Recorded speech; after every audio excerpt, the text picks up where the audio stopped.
गुरु भगवान के शुक्राने हैं। तो गीता में भगवान ने कहा कि कैसा भी कोई व्यक्ति कितना भी खराब आचरण वाला क्यों ना हो, यदि वो ये मान लेता है, अनन्य भाव से मान लेता है और कोई भाव नहीं रखता अंदर में, एक ही भाव रखता है कि मैं तो भगवान का हूँ और भगवान मेरे हैं, तो भगवान कह रहे हैं मैं उसे साधु ही मान लूँगा, मैं उसे फिर पापी या दुराचारी नहीं मानूंगा। और ऐसा कहने से कि मैं भगवान का हूँ, भगवान मेरे हैं, उसके भावों में परिवर्तन हो जाता है, वह शीघ्र ही धर्मात्मा हो जाता है और निरंतर रहने वाली शांति को प्राप्त करता है। गीता 9/31 में भगवान ने कहा है क्षिप्रम भवति, धर्मात्मा हो जाता। संसार के हम नहीं हैं, संसार हमारा नहीं है। आज कोई प्रश्न कर रहा था कि हम ये समझते भी हैं कि हम भगवान के हैं, कहाँ से आए हम? ये हम जो कह रहे हैं हम आए कहाँ से? अगर खोजना करें तो गुरु की बात माननी पड़ेगी, शास्त्रों की बात समझनी पड़ेगी कि जब दुनिया में कुछ नहीं था, मतलब ब्रह्मांड में ये हमारी ये धरती नहीं थी, केवल भगवान थे, भगवान ही भगवान थे, भगवान सर्वत्र सर्वव्यापक। फिर सृष्टि की रचना हुई, ये वाली धरती बनी। भगवान ने गीता में कहा है ऐसी अनेकों सृष्टियां हैं, ऐसी जैसी ये है ऐसी अनेकों सृष्टियां हैं। तो सृष्टि बनी, धरती बनी, अब भगवान ही तो बने और कौन बना? और क्या था उनके पास जिससे वो बनाते? ऐसी कौन सी चीज़ थी जिससे वो दुनिया बनाए? नई सृष्टियां बनती रहती हैं, पुरानी बिगड़ती रहती हैं, प्रलय होते रहते हैं, महाप्रलय, महासर्ग, अपसर्ग, तो ये सब होते रहते हैं। नए युग स्टार्ट होते हैं, फिर से सतयुग कहीं स्टार्ट हो गया होगा किसी धरती पर, और भगवान राम उसके बाद फिर आएंगे त्रेता में, द्वापर में भगवान कृष्ण आएंगे, फिर कलयुग कब? अभी 43 लाख 20 साल की कहानी है, स्टार्ट हो गई होगी कहीं, कहीं बीच चल रहा है, कहीं भगवान कृष्ण उपस्थित होंगे कहीं पर, कहीं राम जी चल रहे होंगे, अभी राम जी की पिक्चर चल रही होगी, रामलीला चल रही होगी, कहीं कहीं कृष्ण लीला चल रही होगी, कहीं कलयुगी लीला चल रही होगी, कहीं कल की अवतार हो चुका होगा। तो भगवान ने कहा हे अर्जुन मेरी अनेकों सृष्टियाँ हैं। अब हमें क्यों नहीं निश्चय होता कि हम भगवान के हैं? वजह है कि हमारा ध्यान, हमारा प्रेम, हमारी महत्व बुद्धि संसार में हो गई है, संसार में मन लग गया है, अपने को शरीर मान लिया है। अब भगवान का दीदार कैसे हो? ऐसे गाएंगे सतगुरु का दीदार सुहाना लगता है, गा रहे हैं। अगर सतगुरु का दीदार सुहाना लग जाए तो सतगुरु की बात लग जाए, और बात लग जाए तो कह क्या रहे हैं तुम भगवान के हो, भगवान तुम्हारे हैं, वो तो हमारी लगती ही नहीं, गीत गाते हैं बस। तो गुरु यहाँ पर कहते हैं कि तुम गीत मत गाओ, गुरु को मानो मत मानो कोई फर्क नहीं पड़ता, गुरु की बात मानो। और बात सच्ची और पक्की ये है कि तुम भगवान के हो, भगवान तुम्हारे हैं, तुम भगवान से आए, याद रखना। जिसको ये बात समझ में आ गई कि मैं कहाँ से आया, आप विचार करें खूब, कहाँ से आए हम लोग? तो जब खोजना करते हैं, गुरु की बात को सुनते हैं, समझते हैं, शास्त्रों की बात को पढ़ते हैं, तो समझ में आता है कि ईश्वर अंश जीव अविनाशी, ऐसे कहा ममे वांशो जीव लोके जीव भूत सनातना। और ये मनुष्य कैसा भी सुदुराचारी, दुराचारी से दुराचारी भी क्यों ना हो, जैसे ही वो मान लेता है भगवान हे नाथ मैं आपका हूँ। अर्जुन ने क्या कहा? स्मृति लब्धा नष्टो मोहा, मेरा मोह नष्ट हो गया है, मुझे स्मृति प्राप्त हो गई है। स्मृति क्या? मैं भगवान का हूँ, भगवान मेरे हैं, ये स्मृति प्राप्त हो गई है अर्जुन को। यही हमसे कह रहे हैं भगवान कि तुम्हें स्मृति अगर प्राप्त हो जाए तो फिर तुम खुद कहोगे मैं भगवान का हूँ, भगवान मेरे हैं, और चारों तरफ हैं ही भगवान। जब सृष्टि के आदि में, रचना में कुछ नहीं था, भगवान ही थे, तो आज भी फिर भगवान ही है। और जब इस सृष्टि की महाप्रलय हो जाएगी, खत्म हो जाएगा सब कुछ, तो भगवान ही रह जाएंगे। आज सच जुगा सच, है भी सच, नानक उसी भी सच। परमात्मा अनंत हैं, नित्य हैं, परिपूर्ण हैं, सर्वत्र हैं, सर्वज्ञ हैं, सर्वनियंता हैं, सर्वाधार हैं, सर्वाधार, सबके आधार, सर्वनियंता, सबको चलाने वाले, सब कुछ बन गए हैं। एको हम बहुश्याम, मैं ही एक से अनेक हो गया हूँ, वन बिकेम मैनी, बाइबल में भी कहा। तो बात को अगर हम समझें सब ग्रंथों की, ला इलाहा इल्लल्लाह कुछ नहीं है, सिर्फ एक अल्लाह है, सिर्फ एक निराकार शक्ति है, उसको अल्लाह कह दो, भगवान कह दो, खुदा कह दो, ईश्वर कह दो, गॉड कह दो, तरह तरह के नाम हैं उसके, एक ही है। तो एक ही आदि शक्ति परमात्मा, हम कहाँ से आए? उन्हीं से आए और उन्हीं के हैं। तो जैसे ही बात समझ में आ जाएगी, आप तुरंत कह दोगे मैं भगवान का हूँ, भगवान मेरे हैं। अब भगवान को हम प्राप्त हो गए कैसे पता चले, भगवान हमें मिल गए कैसे पता चले, वो तो तुम्हारा निश्चय बताएगा तुम्हारा। अगर तुम्हारी समझ में आ गई ये बात, तो तुमने निश्चय कर लिया है मैं भगवान का हूँ, भगवान मेरे हैं, तो बस हो गया काम, भगवान मिल गए। अब कैसा मिलना? भगवान तो मिले मिलाए पड़े हैं पहले से, शुरू से। गुरु कहते हैं तुम नहीं थे तब भी भगवान थे, अब तुम हो तो भी भगवान है, और तुम नहीं रहोगे तो भी भगवान रहेंगे। नहीं रहोगे मतलब शरीर, भगवान तो है ही है। तुम जबरदस्ती मैं बन के बैठ गए हो, अब कहते हो मुझे भगवान नज़र नहीं आते। कैसे नज़र आएंगे, कैसे दिखाई देंगे? तुम हो ना बीच में। मैं ही खुद पर्दा बना था, मुझे मालूम न था।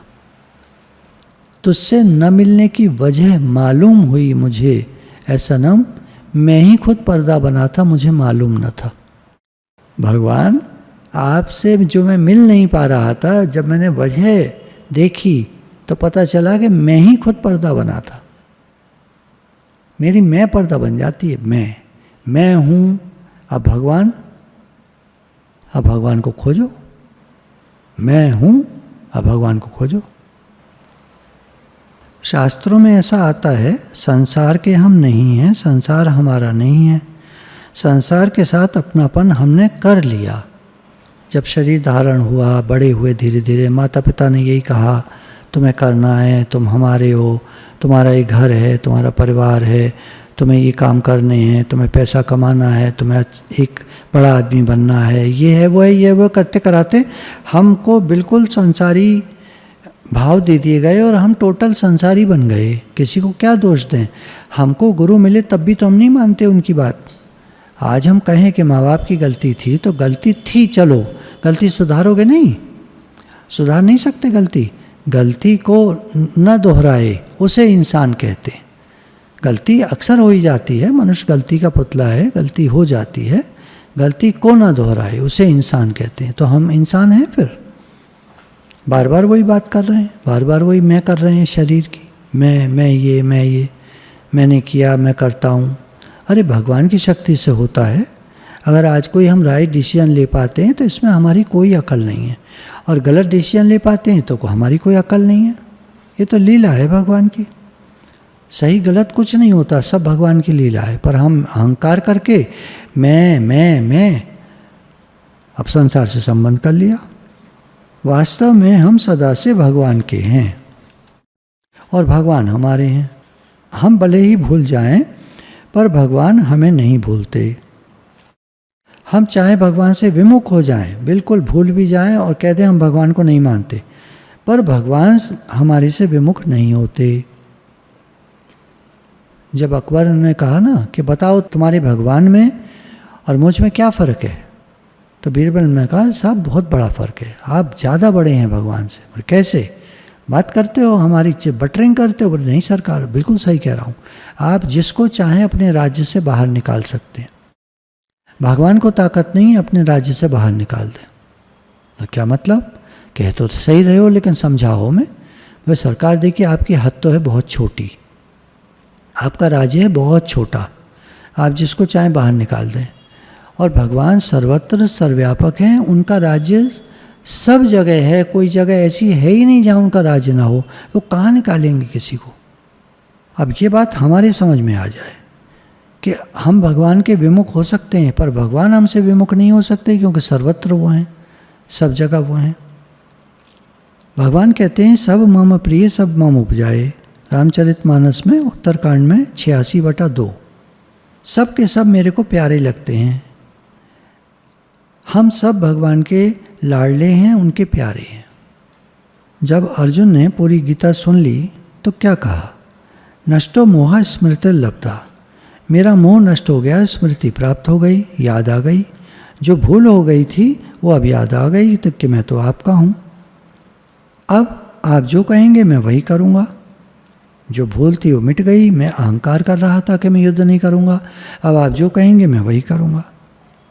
हम सदा से परमात्मा के हैं। शरीर संसार से मिला है। जिन माता पिता से यह शरीर मिला है उनकी सब तरह से सेवा कर दो, सुख पहुंचा दो, आदर करो, लेकिन अंदर में जानो हम तो भगवान के हैं। इस बात को ज्ञानी भक्त प्रहलाद जी जानते थे। पिता ने कहा तुम भगवान का नाम मत लो, उसका भजन मत करो, यदि करोगे तो मार दूंगा। परंतु प्रहलाद जी इस बात से भयभीत नहीं हुए। उनके पिता हिरण्यकश्यप ने अपनी पत्नी कयादु से कहा कि तू अपने लड़के को जहर पिला दे। कयादु पतिव्रता थी। गोद में प्रहलाद जी को लिया और हाथ में जहर का प्याला। माँ के द्वारा बच्चे को जहर पिलाया जाना ये असंभव काम है। प्रहलाद जी अपनी माँ से कहते हैं कि माँ तू मेरे को जहर पिला दे, तेरे धर्म का पालन हो जाएगा और मेरे भी धर्म का पालन हो जाएगा। प्रहलाद जी जहर पी गए और मरे नहीं, क्योंकि उनको भगवान पर पूरा भरोसा था, विश्वास था। उन्होंने पिता की आज्ञा को भंग नहीं किया। उनको समुद्र में फेंक दिया गया। उन्होंने ये नहीं कहा कि मुझे इसमें क्यों गिरा रहे हो। बच गए। उनके ऊपर वृक्ष पत्थर डाल दिए गए, पहाड़ से गिरा दिया गया, हाथी से कुचलवाया गया, अस्त्र शस्त्रों से काटने की चेष्टा की गई, पर वे मरे नहीं। प्रहलाद जी ने कभी नहीं कहा कि आप मेरे को ऐसा क्यों करते हो, परंतु भगवान का भजन नहीं छोड़ा, ये मेन बात है। हम ये तो देख लेते हैं कि प्रहलाद जी के पिता ने ऐसे अत्याचार किए, प्रहलाद जी बच गए, लेकिन वो कितना भजन करते थे भगवान का, इधर ध्यान नहीं जाता हमारा। जैसे वो भजन करते थे हम भी करें। भगवान ने कहा अपने भक्तों का योग से मैं वहन करता हूँ, और भगवान करते हैं। समय समय पर भक्तों की जीवनी में हम देखते हैं कि समय समय पर भगवान प्रकट हुए, समय समय पर रक्षा करी उनकी। भोजन नहीं था तो उनको भोजन ला के दिया भगवान ने। भगवान रक्षा करते हैं अपने भक्तों की। हिरण्यकश्यप ने शुक्राचार्य जी के पुत्र शंडामर्क के पास भेजा पढ़ने के लिए, तो प्रहलाद जी पढ़ाई नहीं करते थे। जब गुरु जी बाहर जाते थे तो पाठशाला अपनी बना लेते और सब लोगों से भजन करने को कहते। सब लोग मिलकर के भजन करते। गुरु जी ने देखा कि प्रहलाद जी ने पाठशाला को भजनशाला बना दिया है, तो वे हिरण्यकश्यप के पास ले गए कि आपका लड़का तो, इसकी तो बुद्धि भ्रष्ट हो गई है, बिगड़ गया है, दूसरे लड़कों को बिगाड़ रहा है। हिरण्यकश्यप ने प्रहलाद जी को बुलाकर पूछा कि तेरी ये खोटी बुद्धि कहाँ से आई। प्रहलाद जी ने कहा पिताजी ऐसी बुद्धि न तो पैदा होती है और न इसको कोई सिखा सकता है, ये तो संत महात्माओं की कृपा से मिलती है। अब हम अपनी तरफ देखें, क्या हम पर संतों की, महात्माओं की, गुरु की कृपा नहीं हुई है क्या? कोई कह दे कि मेरे ऊपर नहीं हुई है। गुरु कृपा क्या है? गुरु हमको जो ज्ञान बताते हैं वही गुरु कृपा है। बाकी किसी के घर में ये हो गया, वो हो गया, गुरु कृपा नहीं थी, पैसा कम हो गया, गुरु कृपा नहीं है, ये बेकार की बातें हैं। गुरु कृपा होती है, हमको गुरु से ज्ञान मिलता है, राइट समझ मिलती है। पैसा तो एक दिन सब छूट जाएगा, कमाया हुआ धन सब यहीं रह जाएगा। बढ़िया शरीर जो तुमने किसी भी तरह दवाई खा खा के बना के रखा है वो भी एक दिन छूट जाएगा। सब छूटने वाली चीज़ें हैं, एक कृपा में नहीं आती। ये मिल गई वो मिल गई तो भगवान की कृपा है, ठीक है आप कह लो, अच्छा लगता है कहने में, मना नहीं है, पर असली कृपा तो है भगवान की कि हमको गुरु मिल जाए, ज्ञान मिल जाए, समझ मिल जाए, जन्म मरण का चक्कर छूट जाए, हम दुखों से बच जाएं, ये कृपा है असली। बाकी ठीक है आपको पैसा अच्छा लगता है, चलो सबको अच्छा लगता है, तो आप पे है चलो, तो भगवान की कृपा है, हाँ जी है, बहुत बढ़िया, ठीक है, इसको कृपा मानते हो, ठीक है। पर असली कृपा है आपको ज्ञान लग जाए। बचपन में ही प्रहलाद जी पर नारद जी की कृपा हो गई थी। प्रहलाद जी जब माँ के गर्भ में थे तब उनको ज्ञान मिला, उसके बाद वो आश्रम में ही बचपन उनका बीता, उनको ज्ञान मिला। देखिए शरीर माता पिता का है, इसलिए माता पिता की खूब सेवा करो, सब तरह से उनको सुख पहुंचाओ, उनका आदर सत्कार करो। वास्तव में सेवा करके भी आप उऋण नहीं हो सकते। माँ के ऋण से भी कोई उऋण नहीं हो सकता। संसार में जितने भी संबंध हैं उनमें सबसे बढ़कर माँ का संबंध है। इस शरीर का ठीक तरह से पालन पोषण जैसे माँ करती है वैसा कोई नहीं कर सकता। इसलिए कहा गया है कि जिसका अंतःकरण परब्रह्म परमात्मा में लीन हो गया है उसका कुल पवित्र हो जाता है, उसकी माता कृतार्थ हो जाती है और यह संपूर्ण पृथ्वी महान पवित्र हो जाती है। कह रहे हैं सबसे बड़ी इस धरती पर माता है, लेकिन उनसे भी बड़ा अगर कोई है तो वो है भगवान में मन लग जाना। ध्रुव जी का मन भगवान में लग गया, वो भगवान की प्राप्ति के लिए वनवास चले गए, वन के लिए चले गए। तो माँ कहती है मैं कृतार्थ हो गई, धन्य हो गई। धन्य है वो माँ जिसके बेटे का मन भगवान में लग जाता है। माता पिता की सेवा सबसे बड़ी है, उनसे भी बड़ी सेवा है भगवान में मन का लग जाना। तो इस बात को हम धारण करें और संतों ने जो कहा है उस बात को माने। मैं भगवान का हूँ, भगवान मेरे हैं।